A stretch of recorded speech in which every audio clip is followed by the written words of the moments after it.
blood boil. Yeah. No, my wife's a banker. She got the input on that.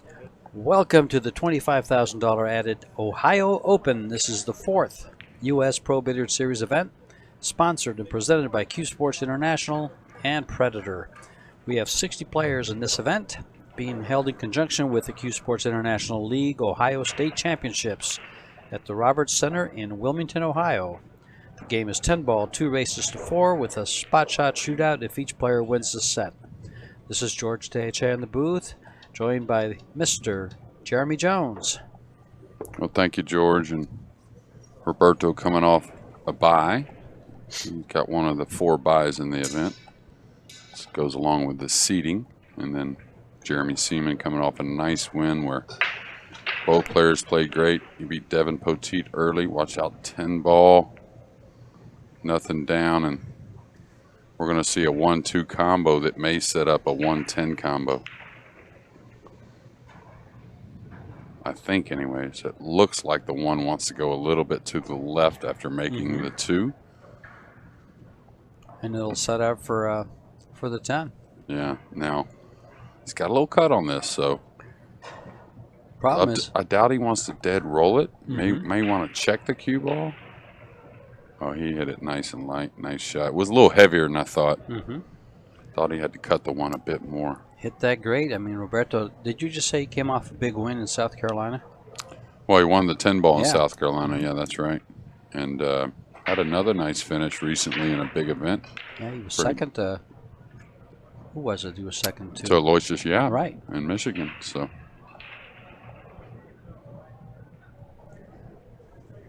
odd cueing, you can see, but a quick win to go up 1-0. And we've got a few matches still stretched out from the, what is it, at the 6:30 hour. Oh, they're still hanging in there, huh? Just a couple, yeah, or maybe one. Just Jeremy Sosei playing Sakura from Japan, young lady, good player. Yeah, with that second place finish, Roberto's in 3rd place on his ranking for the U.S. Pro Billiard Series, the player rankings. Aloysius is in 6th.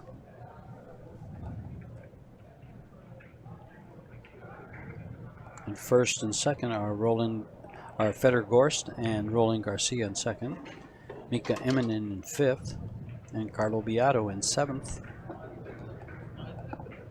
Yeah, we've lost Roland back to the Philippines for a piece. He'll be back in the States, I'm sure, soon. And in 8th is Edgy Geronimo, who's not here. Neither is Carlo.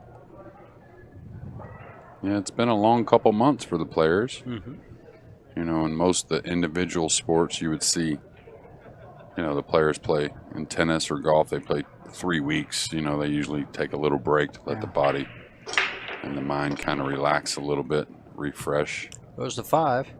And he's made a couple on the break. Side, yeah. And he's going to get a beauty on the 1 with the 2 near. My. Now, Roberto is a kind of a rhythmic player. If he gets going on you, things go pretty quick, can't they?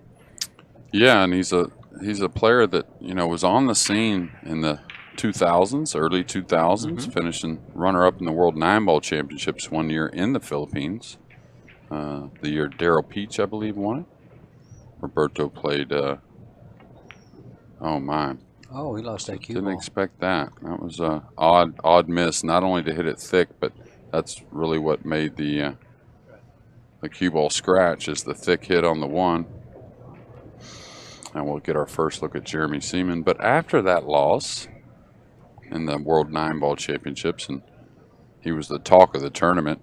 He wasn't totally unknown Filipino, but he wasn't the big names that were in it. And right there in Manila, so that makes a huge difference, right?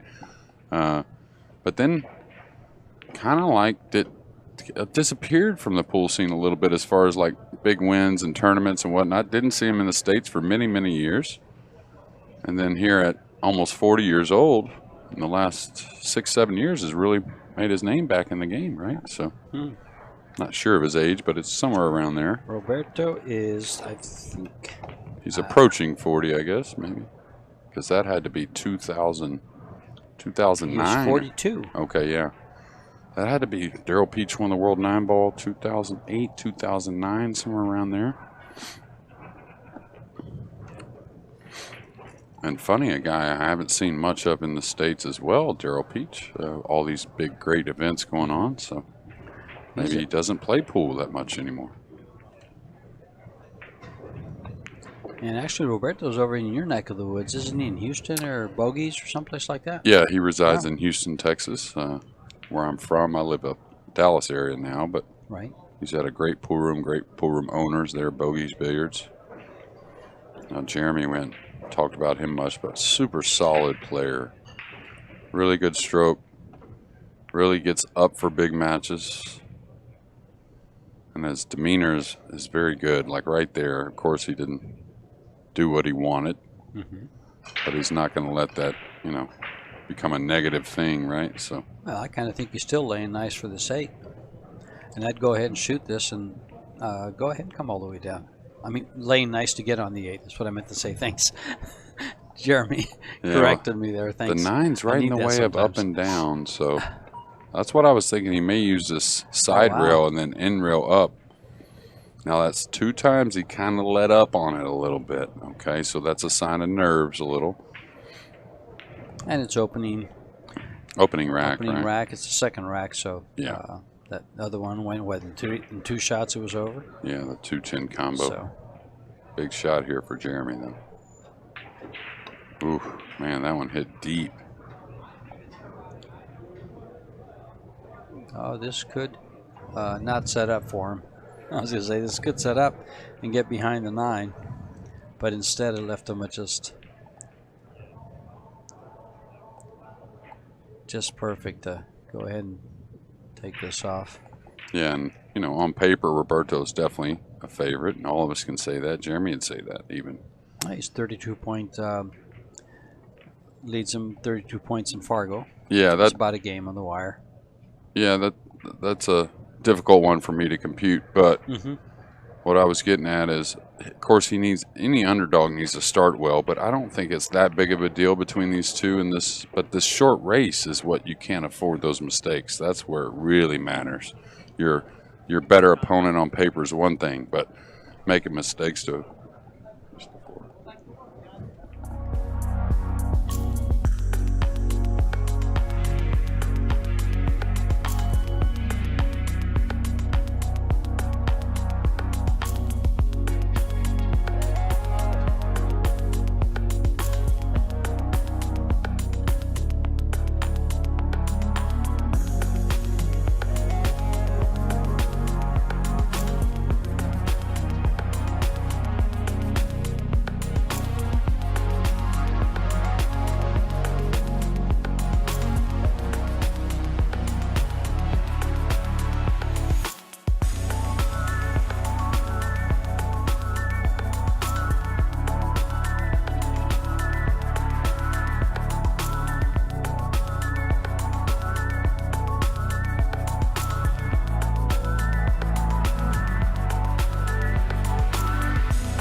And we are back with Roberto Gomez to break the balls, leading 2-0 in a race to 4. This is the opening set of the match.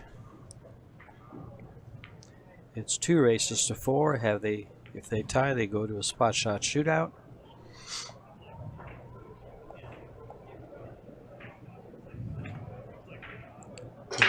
Roberto made quick work of the first game. 2 shots. There goes the 9, 4 rails. And he's going to have a great opening shot on the 1. An easy 4-6 combo. Easy way to get to the 2, the 3. Well, Jeremy? Yeah, it's just all about getting on this 2 nice to make the 3 easy to get up on that 4-6 combo. And really the most impeding shot, or the most tough position, is that 8 looming a little bit. He did real nice there to get in that gap. And now can he play the 3 in the side and get to that 4-6? The good thing about the 4-6 is you don't have to be close to it. Like he just looked right there, right? You can almost shoot it from where the cue ball's at right now and be fine. The 4 will come up. You don't necessarily really want to get to that bottom rail where the 4 is at, or that back rail. Yeah, but he's laying ideal on the 2 to get to the 3 where he needs to go. He's gonna have to go to the head rail and back, to the side rail and over him. So. Yeah, I don't think I get below the 10 here. I think I stay above the 10, because if you cut the 4-6 in, the 4's got to come up, right? Okay. You could run the cue ball into the 10 one rail. You can do a lot of things pretty easily. Now, if he naturally goes to the 4-6 below the 10, that's one thing. But I still would stay above. Yeah, I like this. Because you just roll this in, and the 4 comes up. Maybe you run the cue ball one rail into the 10 lightly. Maybe you don't even hit the 10. You just check. Shoot this with inside. Now, some people shoot this with outside. Not me. Well, then you'd have to go to the middle of the table. Well, he's coming around a couple rails, so he's letting the 4 get kind of shook loose. Nice shot. Like this, yeah. But, yeah, the 4 had to come up if you make the 6. So I think a very wise decision there, keeping minimal cue ball movement on the 3.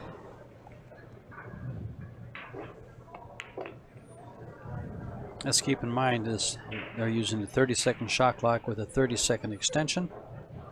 Once per game per player. They did have 60 seconds after the break. Early 10s and 10 ball on the break counts and is a win. 2-stage tournament. Top ranked are the final 16. We'll go to a single elimination. That'll all take place on Saturday.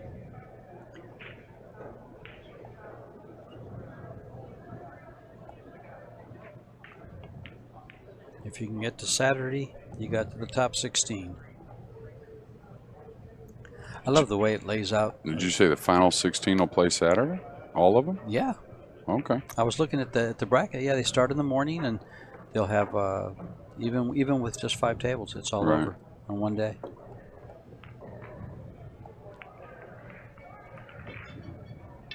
Keep in mind we start at 10:30 because we don't do and then, right. Yeah, I think we started even earlier in Vegas and in Tucson, actually. Maybe it was the same, 10:30. It could have been. Vegas was definitely earlier. Yeah. Like 9 a.m., I believe. But we had 128 there. Right.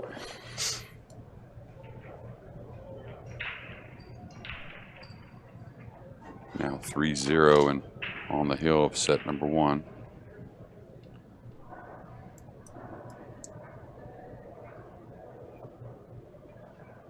Now Roberto hasn't this set, and doesn't too often. Doesn't back off a break, really unloads. Some may say really, and I think he's gotten better at that with the template. You won't see him unload as much because really a lot of, when it comes to the top players, when they're not breaking well 10 ball, it's almost usually they're overhitting the rack a little bit. But here, without the template, looking to unload on the rack. And it was dry.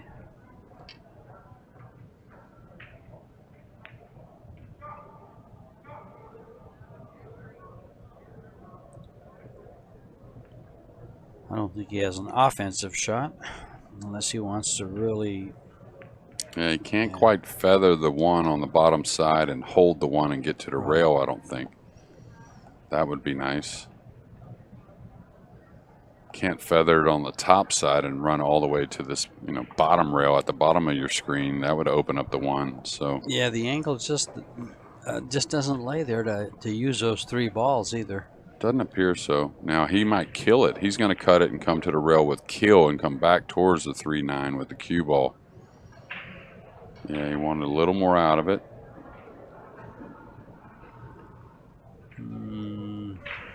Can't tell.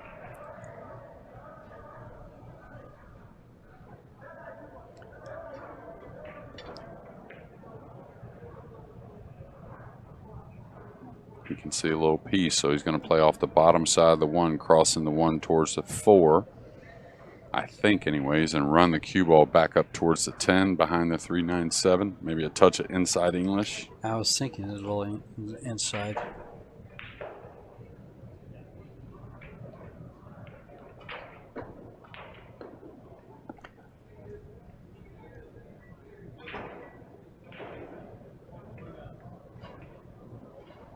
Or maybe he can see all of it and he's banking it around 4 rails like this. Doesn't want that to hit the 2. He knows it's a little light. Come away with no pocket for Jeremy. So we'll see if Jeremy wants to cut the 1 into the 2, go behind the 8 maybe with the cue ball. Might be able to lay behind the 2, but yeah, when you're this far away, it's tough. It's a little dangerous, but I think it lays okay though. Yeah, those can get away from you so easy. Yeah, and usually sell out a real nice shot too. That's the issue. If he chops the 1 into the 2 and goes behind the 8, he may leave him a piece, but probably doesn't leave an offensive shot.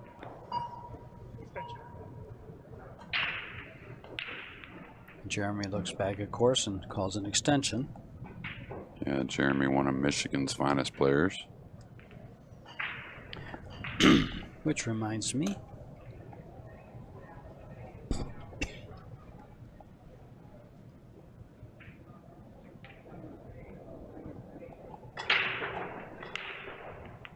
He caught the 10 going by. You may see Roberto play this cross corner. With all those balls there, yeah, I would play this 1 cross corner here with the 2 hanging. You got to draw the cue ball up the rail, not only for shape, but for safety. Now, rarely you want to hang a ball if you miss it. But if he's going where I think with the cue ball, he wants to hang it if he misses it. That's still not bad.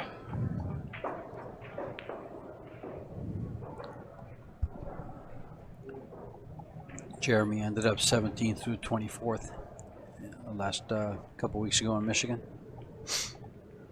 I actually talked to him about that. Where did I see him? We discussed it, or at some time, or maybe it was here. All right, this one here now. You got to bend it a little bit with a little draw, so if you overhit it, the bend doesn't take. Nice hit there. I think very much intended to hit it fairly flush. Sure did. Just 2 rail kicked this right at the pocket, right? But the 2 ball's in the way. Yeah, I think he's just going 1. I think that's available. Good look at both players. 1 watching, 1 shooting.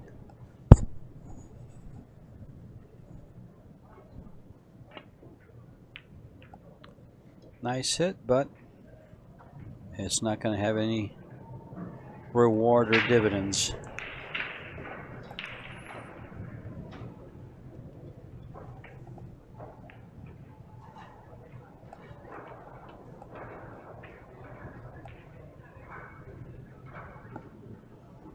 Well, no problem getting on the 2. Now he's getting behind this ball a little bit, so I thought he'd try to play for the 3 in the upper left, but not so easy to get there from here. Maybe he can. Maybe top inside, he can get it to hold enough, but if he cuts that 2 at all to the pocket, I think that's tough. So he's going to pull it over for the 3 in the side. Yeah, like that. Nice shot. Jeremy usually very straight shooter and real nice cue ball as well. Yeah, I was impressed with this game when I watched him for the first time in Vegas, I believe. If it was Vegas that I saw him at. Yeah, really kind of was known for many years as a 7-foot player, but last 10 years really put in a lot of time on the big table. Did he open it enough? I think he did.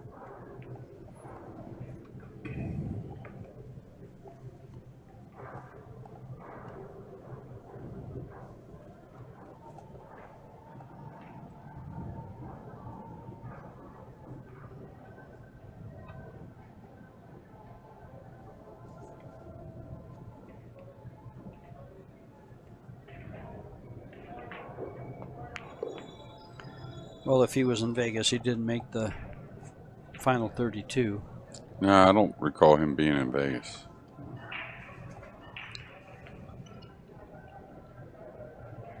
Okay, he's got to move the cue ball a little bit here. Between the 7-8 and back out.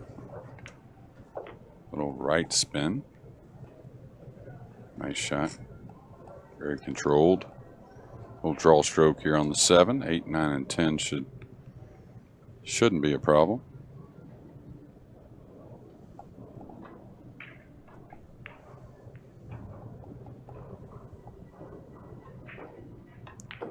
He came back to there. I thought he would just kind of play in the other corner. Stop it. Yeah, yeah, exactly. Something he was worried about.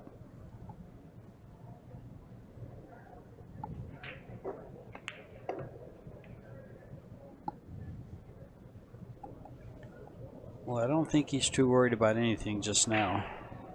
No, besides that score line at 3-0, trying to change that. And this should change right here. We're taking his, putting his mark on the board.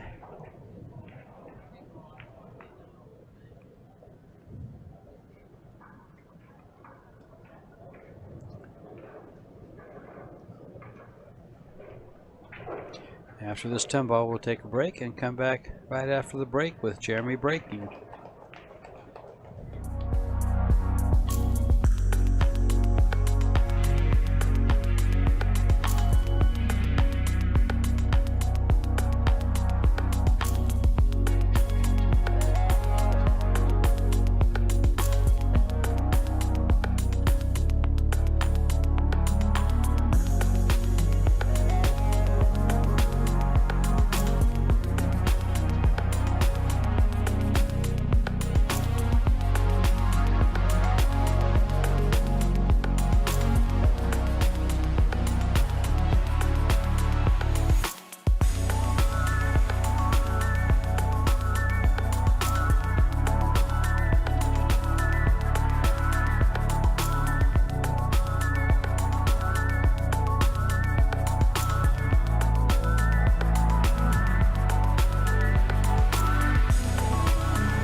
And here we're back with Jeremy Seaman breaking the balls, trailing 1-3 in the first set on a race to 4. This 2-set format. Breaking from pretty close to the center of the table. Yeah, a lot less speed than we saw Roberto there goes break. The 4 ball. Is he going to get there? No, he's left him a nice shot on the 1. to be able to get to the backside of the 2 as well. So little reach for Roberto, so we may see the extension. I don't think he'll need the bridge.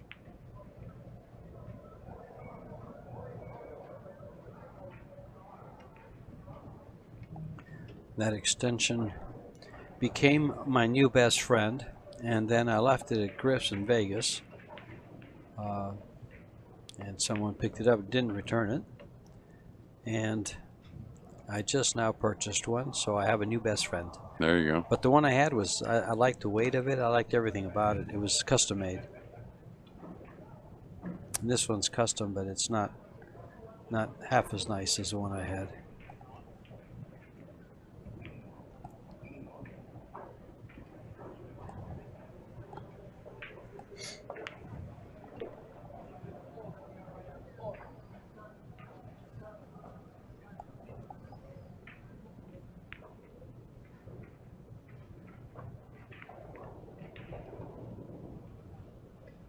Well, the 6 plays in the side, it looks like. Yeah, sure does.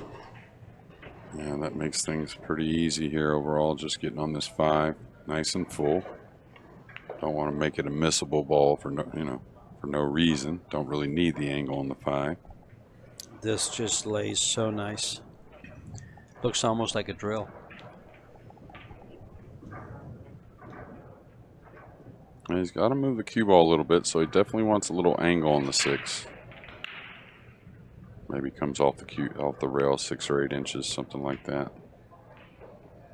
Maybe wanted a hair less angle there, but you definitely need angle. I'd love to be able to play the 7 in the corner. Now, if the 7 went by the 8, if it had that hole opened up, no big deal. But you see, he's ended up short here, right? Wow. So yeah, that's what I say. I thought he would put a lot of right English on it, move up. Oh, he was trying to come back for the 7 in the side. Oh, he hit it with straight or even a hair of outside where like, I would have liked to have gone up for the corner there. But exactly. I'm like you. I don't like the side pockets, and I'd been going to the... Well, I wouldn't have minded the side if I had it for the corner available as well, meaning I could easily come back behind it and not worry about overrunning, right? He should be okay here coming out of this corner. Yeah, he's back in line. Well, yeah. I say it all the time. I think the greatest players in the world are so great because of their recovery. You know, you can take a lot of levels of players and a lot of position play makes sense, but what are they going to do when they get out of line? You know, it's so really separates, I think, levels overall shot making and recovery with the cue ball. So, and that's looking at what a 795 Fargo does. Oh yeah, absolutely. Yeah.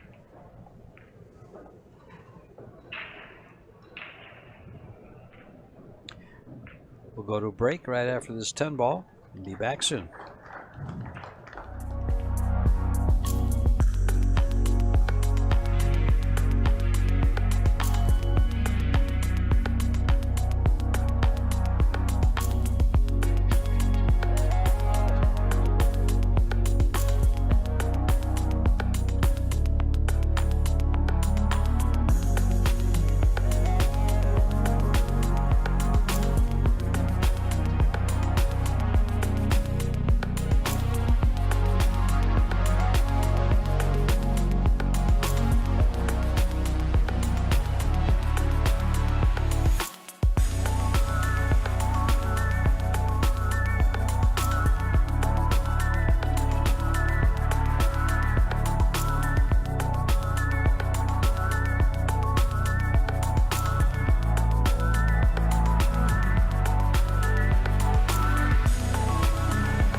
And we are back for set number 2 with Roberto Gomez breaking, as Jeremy won the lag and broke the first set, which he lost 1-4. Mr. Gomez to break, trying to put an end to this match and put away this second set and win it straight sets, not go to a shootout. And for Jeremy, this is the best he could hope for to start things off, his ball in hand with an open rack. Yeah, and they really connect well. The one, low angle on the 2, you'll come up to the middle, 3, 4's right there. Have to slide over for the 5, which isn't too tough, but the 6 is near as well, so I don't really see any issues at all. Just like to stop your ball here, it looks like, and then put a little high right on the 2 to come one rail right at the 3 with the cue ball.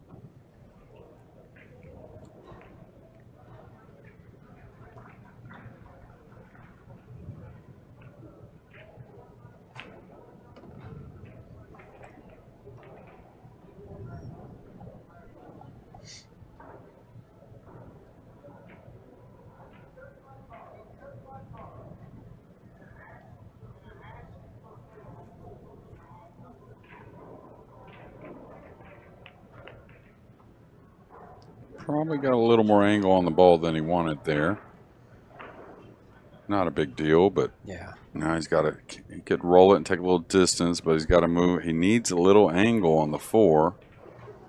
So if he got straight on the 3, he could draw back just a little bit. He'd have a nice angle on the 4 to go the rail and across for the 5. Now he's got to maybe lightly stun the ball. Can't really afford to draw it much because of the 5 ball being there. So. Yeah, that's what I was. That's what I was saying about drawing it. That's why that little shot on the 2 really didn't mean something, even though he come away with a shot here. But you gain a little more angle. Well, cue ball's got to move more. That's just all fact of how it lays. But now a little bit of a missable ball because he's got to move the cue ball a little bit. And he's got to draw it, really. He can't afford to come across with top. I like drawing it. In fact, I like drawing it and coming down for the 5 in the side. Yeah, he's definitely will squeeze the cue ball. But this type of shot, when you got to draw it, and the thing is, you don't want to just rip draw it, right? You can have a tendency to drive it into that left point there on this long side rail. Well, Jeremy's got plenty of stroke. You notice he didn't hit it very hard at all. Still moved the ball nicely. Sure.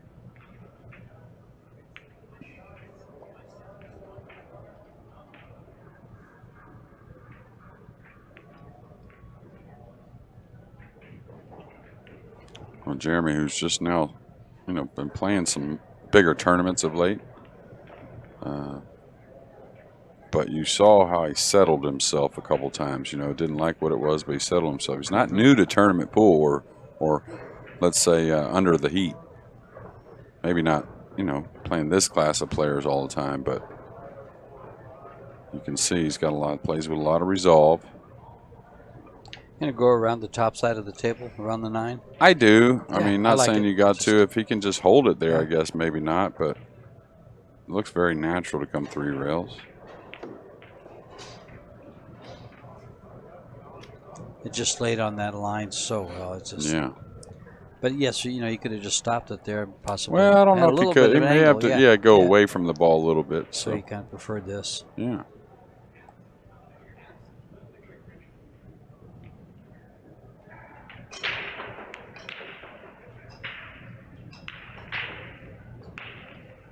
Pretty natural here. He can just hit it with a hair left, and he doesn't have to draw the ball at all. If he hits it with straight, he may end up one rail kind of on top of the 10 a little bit. It's close. Yeah, just a little left. Carries him plenty wide of the 10 ball. This is a good start for the second set.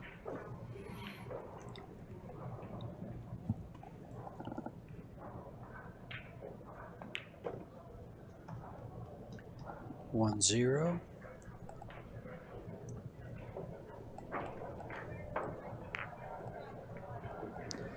John to rack the balls here. While they're racking the balls, I'm going to try to find you guys some information.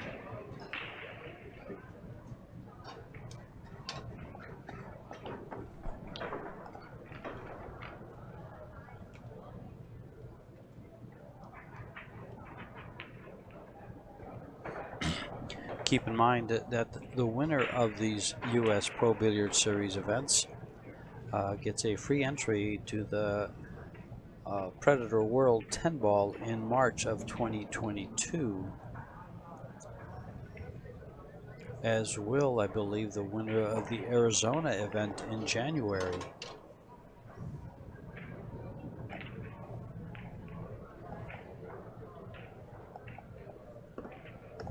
And the Diamond Las Vegas that will precede the Predator World 10 Ball in March. So we've got a lot of pool coming up. This will close out this year's season, but we'll start next season pretty quick in January, within 2 weeks of the start of the year. I'm gonna have to carve Jeremy out a room in my house. But he likes the casino better, he says. Is the first one back in Tucson? Yeah, it's in January. Oh, okay. Arizona Open.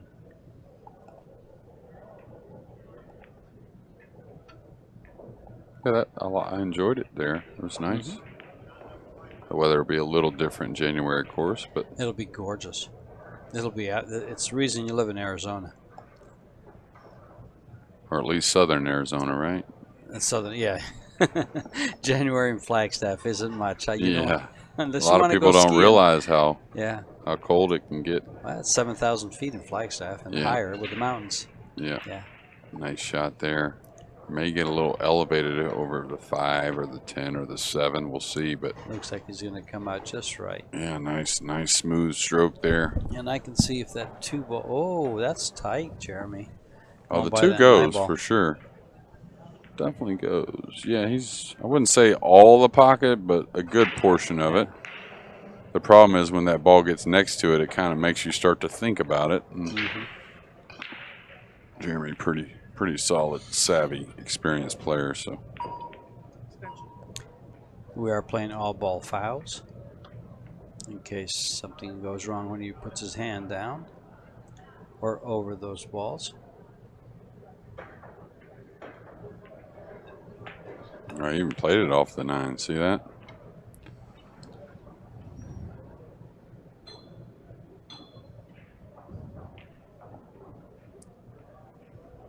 All right, just stop it there. Yeah, he's got a little angle, but he's close enough to it. I kind of agree with you. I kind of feel like he can probably hold the ball there. Hold it. Maybe move it back a little bit to kind of stunt towards the middle, just a little. Well, he's coming up towards the side. Okay. Oh, he's going to go this way with it.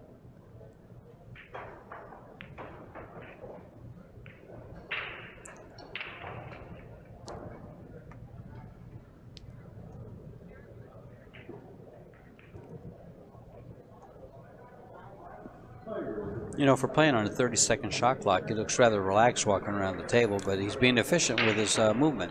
Yeah, well, that's just like I was saying earlier. He's no stranger.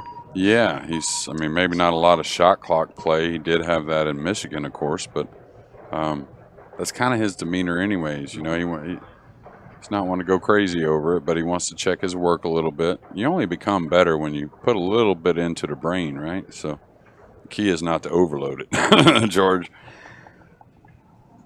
this has gotten a little bit funny. He might catch a little piece of the 10, could end up on top of the 7, could go draw 1 rail into the 7. Oh, he played short side nicely.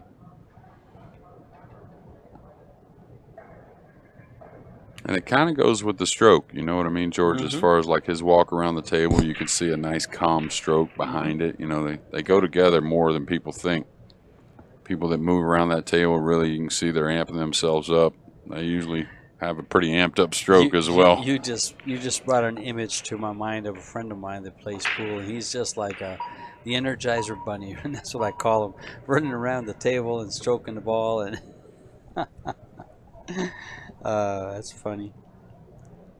Yeah, it usually leads to other sports as well. I have some friends that have some very unorthodox pull strokes.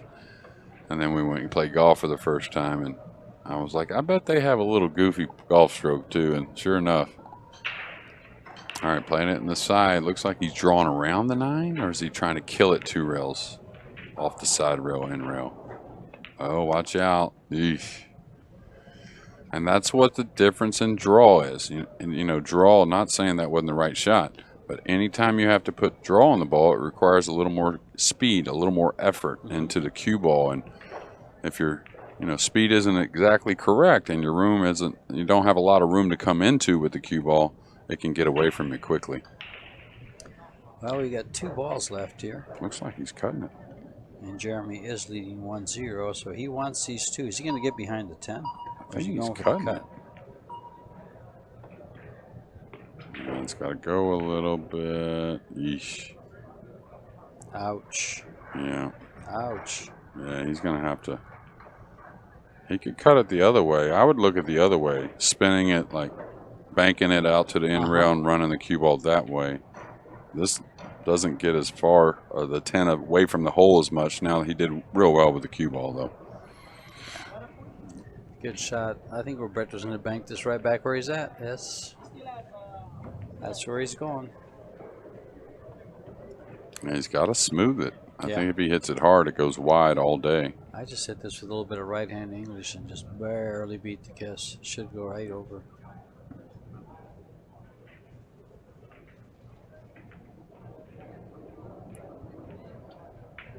I like him making this ball. I'd say anybody's a little underdog, but if he hits it hard, though, they usually they spread on you here. So it's kind of like a medium, you know? Oh, he's elevating, so he's trying to twist it. He's trying to stun it and make it really straighten out. Easy if it gets up in the air, hard to hit your line. Yeah, it went long. As soon as he changed the way he shot it, I didn't like it no more. Now that 10 will be spotted, and it'll be Jeremy's choice. And this is going to happen to where it's going to become a tough choice for your opponent. Like the cue ball is going to end up on the end rail, and you're going to say, "Man, am I supposed to shoot this, or am I supposed to pass this?" Let's say it was up to the back diamond. Well, as long as you're not pinned on the rail, I think you got to shoot it. But even if you are on the rail, you probably are shooting it most of the time. But if you don't feel it, hey, nothing wrong with passing that. Yeah, I agree, but it's hard. It's hard to pass that. Yeah, for sure. Open 10 ball. Break time. We'll be right back.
And we are back in action here at the Ohio Open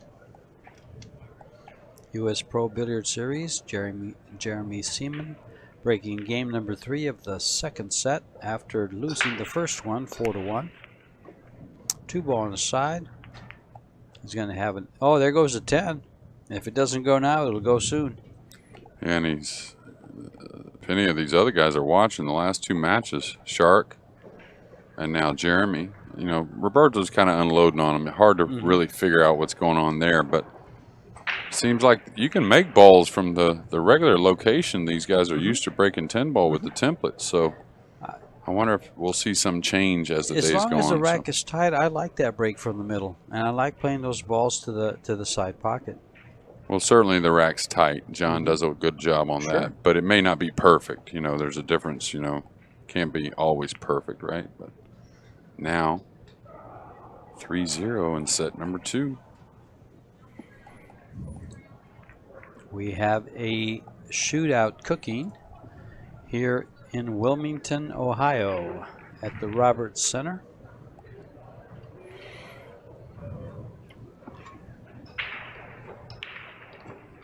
I would like to, it'd be nice if we could get a screenshot of kind of like the arena before the shootout, and as soon as it goes to a shootout, see what happens.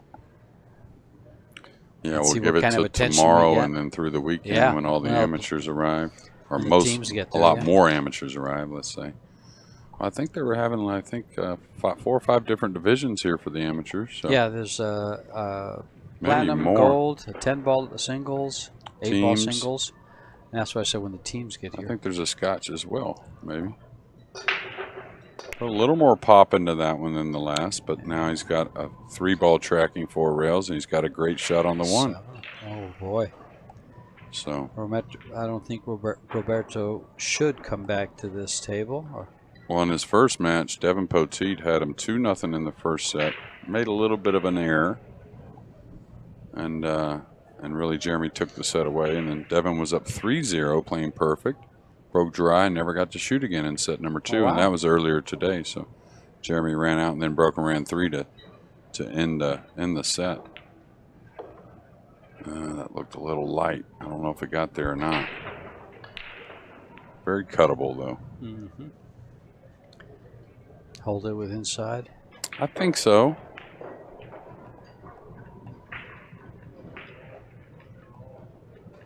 Almost another one just because of the cue ball. Yeah, I was about to say, I wouldn't blame him if he banked it, and he just called the bank shot. So, thing is, this sits real nice to hit with that nice, a medium aggressive stroke. You know, opens the pocket up a little bit.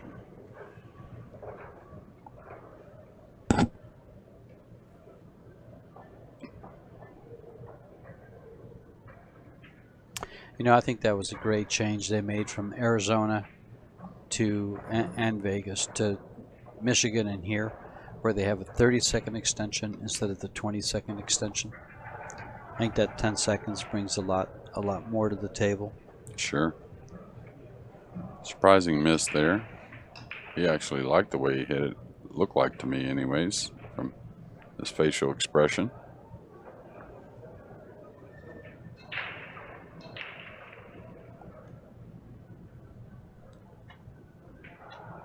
Roberto's got to win 4 in a row to avoid the shootout. Well, he's queuing kind of down, so he's coming between the 9-5, or is he actually just going to come up with the tip? He does that a lot, where he starts down, and starts to raise the tip as he makes a few pre-strokes. Looks like he's playing the 4 all the way down.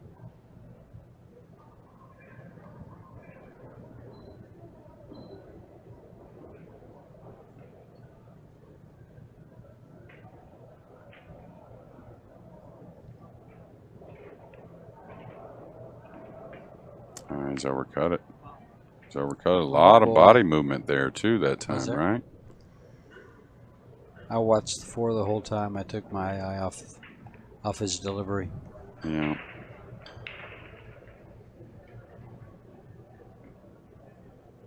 So Jeremy, who's got a powerful draw stroke.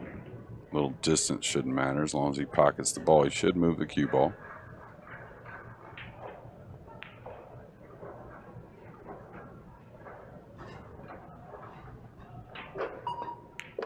Nice shot.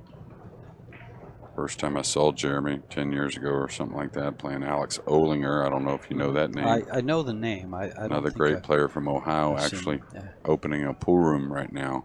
That's why he's not here. Just super involved the last several months trying to open a new place in the Dayton area. So.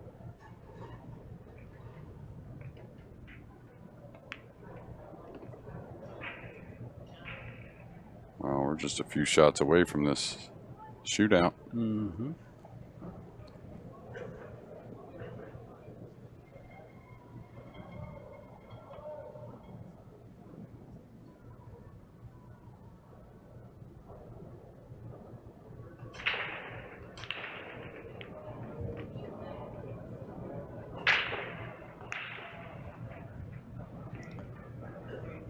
Got to come back for the side here. I was going to ask you if you come back for the side or you kind of just swing over. Nah, he's got a little angle, but not much. Not much. Yeah. But the 10's so accessible, right? You know, I mean, in this spot, you don't want to make the 9 real missable. Because even if you don't get great on the side, you can kind of get the cue ball where it's at now for the 10. You know what I'm saying? Like, even if you don't get perfect to come over it, although he got real nice. But he got, yeah. He's got a great drill stroke. Very simple, and just like right here, I doubt he touches the bottom rail. Can if he wants. I wouldn't. I'm with you. I think he just goes to the side and out, and there it is. Game number 4, and we'll be back after this 10 ball, and we'll bring you right into the shootout.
I don't see why it would be. But here we are at the shootout. And Jeremy broke first, so he won the lag, so he will be going first, or has the choice to go first. He also chooses the side. We'll go from this side and then alternate. Jeremy will shoot, Roberto will shoot, and it's 4 innings. Whoever's ahead at the end of 4 innings. If they're tied, they go to a shootout and they move the cue ball back, sudden death shootout, and they move the cue ball back 1 diamond, so into a smaller box in the corner of the table. Jeremy's shooting first, and I just want to see how he shoots this. If he uses low English or if he, and he's using it low. He's using extremely low. So really wrapping the corner. Yeah. Yeah, that to me, and a hair of outside spin, just a difficult way to shoot it. Or it's not difficult for these guys. That's not what I'm saying. Again, when we talk about something, we're talking long term, right? I mean, if you shot it 1,000 times is what we're talking about. And what would be best to shoot? The most consistent way to shoot. Yeah, because these guys can do it any kind of way. If you tell them, hey, shoot it with high right, high left, you know, so on and so forth, they can do it all. It's just a matter of, you know, it's just like technique, right? These guys all are a little unique, but they're always trying to improve their technique because it does make a difference. He's hitting it with low as well. Really wrapping the corner. And guess what? We have not seen an undercut yet whenever they draw the ball. They've all been overcut. And that's every player. Yeah, that's every player. And not just this tournament either. That's been other tournaments as well. Actually, when I stop and think about it, the times I've shot this shot, I have a tendency of overcutting it also. But I have undercut them. Yeah, even there. Look at the cueing. Okay, off the side there with the long bridge, kind of a funny angle to cue. I don't like that. Yeah. And again, the overcut. I like to put my hand on the table. I want that ball. Very slim on English, right? Yeah, I mean, maybe just a quarter tip of outside with the high, maybe. Yeah, with the high. Yeah, just a hair high, and just a little outside. Yeah. So I wrap that cue ball right up between the middle and the top diamond by the side pocket, and the third diamond. So it hits there.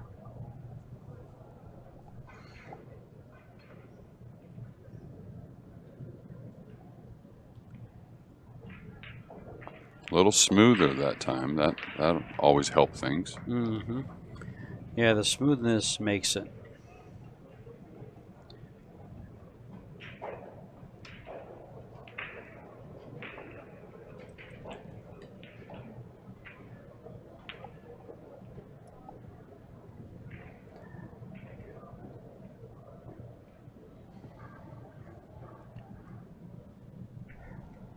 Now Jeremy needs this one because he could get away from him here.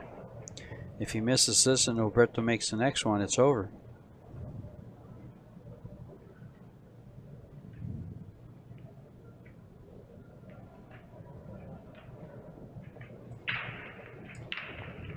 Top English, you see that? And that's exactly the response you want from your cue ball. Yeah, but totally different, like two different guys shooting that shot there.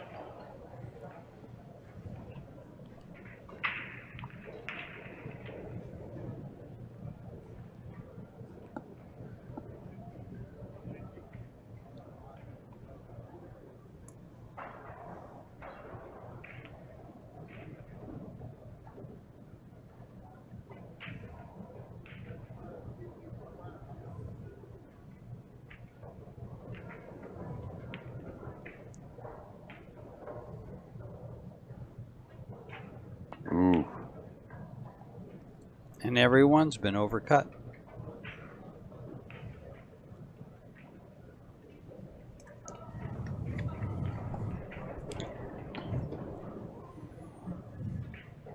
Well, I think Jeremy's figured it out. I mean, I don't know if he's going to do it over here, but yeah, see how he does from this side. But yeah, I totally agree. I think he felt so much. He felt so much and probably looked so much better that last shot he took. Well, he's definitely hitting it. He's hitting it with high. He just pulled the cue ball out as well. So that's exactly how I like to shoot the spot shot. Right from there, just like that. Well, this is the fourth one, big one for him to get down. He overcut it big time. kind of let up on it there. Roberto makes this, and he's a winner. So Yeah. we are actually into sudden death. since they were tied after 3. Yeah, this is the spot you want to be in. Yeah. Before backing that up a diamond, because really when you back it up a diamond, I think it's even more of an equalizer. What I'm saying is I think it's a missable ball for anyone. You back it up a diamond, right? Yep. So Yeah, looking right down the barrel, I like the aim. Yeah, look better there. And there it is. Roberto Gomez will move on. That's right. Jeremy Seaman's playing great. Just got to hang tough and maybe practice a few spot shots. Yeah. We'll see you guys tomorrow.